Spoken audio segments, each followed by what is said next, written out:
প্যারিসের অন্যান্য দিনের মতোই ছিল 19 অক্টোবর সকাল। রোদে ঝলমল করছিল লুভর মিউজিয়াম কাঁচ ঘেরা দেয়াল, কিন্তু দর্শনার্থী প্রবেশের জন্য খুলে দেওয়ার কয়েক মিনিটের মধ্যে এক ভয়াবহ চুরির কবলে পড়ে এই জাদুঘর, যা ইতিহাসে জায়গা করে নেবে ফ্রান্সের সবচেয়ে সাহসী চুরির তালিকায়।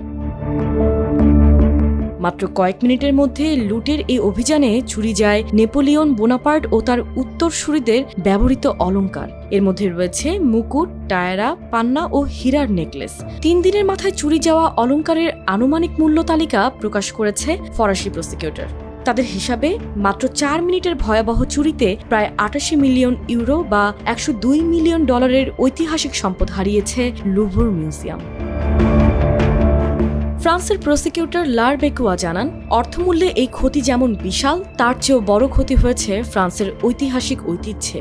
এটি শুধু সম্পদের ক্ষতি নয়, বরং আমাদের সাংস্কৃতিক স্মৃতির অপূরণীয় ক্ষতি। এই ডাকাতিকে ফ্রান্সের ঐতিহ্যের উপর সরাসরি আক্রমণ বলে আখ্যা দিয়েছেন প্রেসিডেন্ট ইমানুয়েল ম্যাক্রো। বিচার বিষয়ক মন্ত্রী জেরাল্ড দারমানা বলেন, নিরাপত্তা প্রোটোকলগুলো পুরোপুরি ব্যর্থ। 3টি কক্ষের একটিতে সিসিটিভি ছিল না, অ্যালার্ম সিস্টেমও কাজ করেনি। ফরাসি কর্তৃপক্ষ জানিয়েছে, লুভর মিউজিয়াম থেকে 8টি মূল্যবান বস্তু চুরি হয়েছে, যার মধ্যে রয়েছে রানী হরটেন্স ও রানী মেরি আমেলির ব্যবহৃত টিয়ারা, নেকলেস ও কানের দুল, নেপোলিয়ন বোনাপার্টের উপহার দেওয়া এমারাল্ড নেকলেস ও কানের দুল, সম্রাজ্ঞী ইউজেনির মুক্তা ও হীরার টিয়ারা এবং ডায়মন্ড ব্রোচ, রেলিকুয়ারি ব্রোচ নামে পরিচিত একটি বিশেষ ব্রোচ।